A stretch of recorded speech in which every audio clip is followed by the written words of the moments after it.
Weazel Nightly News Roundup. I am your anchor for tonight, Moira Black. Tonight, our reporters were on the scene for a charity bike ride held by the Sweatbox Convention in aid of helping hands before it turned deadly.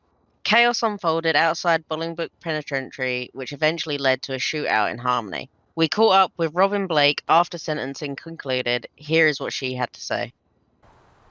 This is Moira Black, and I am on the scene, and I'm going to speak with one of the people that we've just followed around for the day, and who just had quite a violent interaction with the I think it was the BCSO that you guys were mostly interacting with today. Can you tell me a bit about what happened after we sort of lost sight of you? Oh, when was that? After everyone got Well, detained sort for of no when. reason? Well, yeah, we'll get back to the to what happened to it, but we also want to cover, what happened once you got into the station. We see that you're out here with us and haven't faced any charges. Who is currently inside, facing time, and who else like you was able to get away from this interaction? I mean, not gonna lie, I think I'm the only one. Judging by what I can tell on the radio, the rest is still either So it's talking quite to the silent. officers. Yeah, it's very silent. Or some already had gone in community service.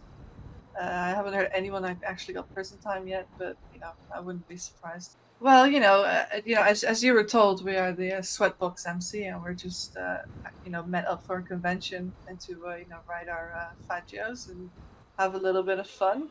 And it kind of escalated suddenly from actually this position as you guys were here. Oh, I think it started here. When we were just driving. Around the prison, and suddenly there was a bunch of cop cars just chasing us, and we broke off to Route 68, and honestly, the first thing I saw was PD just started shooting at us, and honestly, I didn't see much because I had to get one of the guys to the hospital, and I came back. Cool. So I missed quite a bit, to be honest, but there was shooting happening already when I left. I wouldn't say we were doing anything wrong. Maybe the police was just a bit intimidated by our numbers. I don't know how many, we exactly knew how many we were, but we weren't the ones that started shooting. Quite a crazy scene to walk away from, for sure. Now we head inside the prison to catch up with Taylor Jackson and the rest of the Sweatbox charity for helping hands.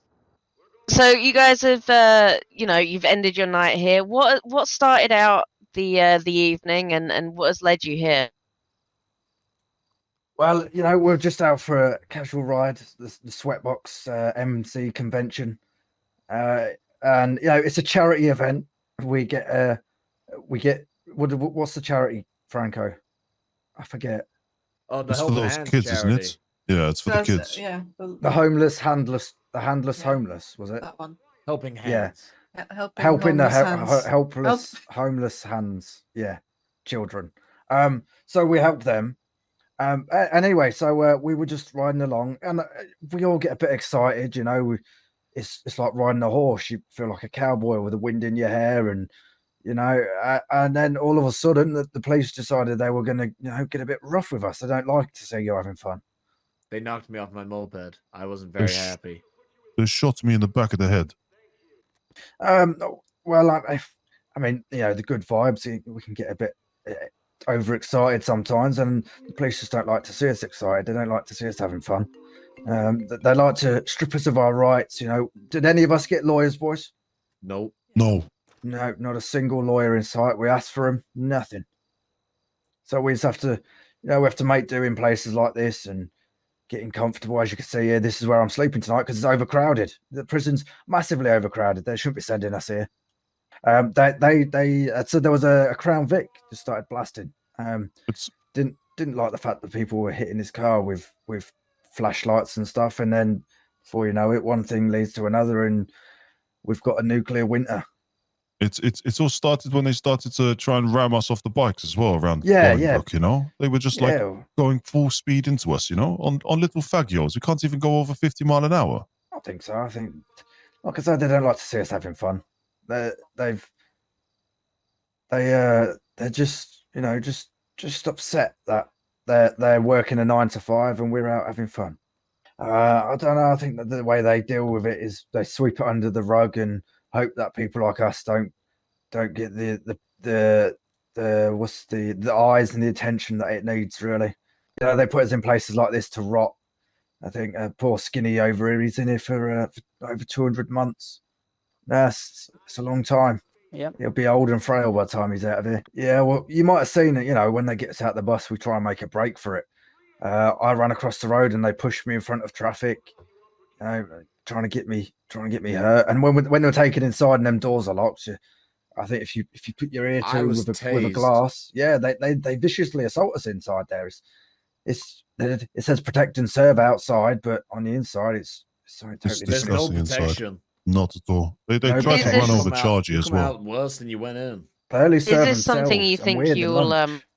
do you think you'll be looking to fight this in court, or will you be making definitely. some I didn't attempt kind to of murder stand for nobody. this? You know what? I'd love to fight him in a courthouse. I would love. I mean, fighting in a courthouse would be better than fighting them in the cells because this would have more room to fight, wouldn't we, boys? We wouldn't yeah. even be in here if we were allowed to get our lawyers as well. They just chuck us straight in here with no key.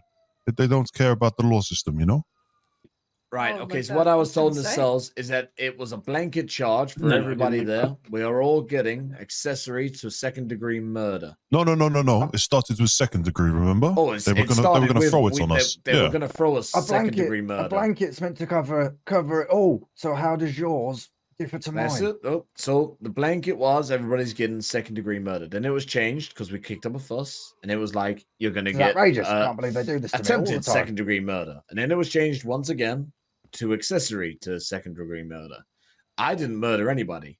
Admittedly I had a machete on me, but it was strapped firmly to my side. I hit Wish the I had vehicles with a murdered someone. flashlight, and I kicked the vehicle. Then and the officer decided he was going to knock me off my moped. So to then throw a murder charge at somebody wrongly is just ridiculous, and that's why you got to understand the frustrations between the normal everyday civilian side of life and what we call a police force, which is actually as corrupt as it comes. It's the biggest gang in the city. It is the And biggest biggest gang in the gang. we city. all got a blanket The charge. biggest I get gang. more time. This always happens. It's like they've got a It is- vendetta against me. It's Always. crazy. It is crazy because like some of our boys are already out at the moment because they got community service. How can they Community they do service one for the blanket same for us? thing, and then we're They're here like, for And over how can they 100 give months. us this? This is not Over right. 100 months. It is Community broken. service. They need to listen to themselves and stop doing this shit. That's all from us at Weazel. This has been the nightly news roundup, and I've been your anchor, Moira Black. Catch us next time for more news you can trust.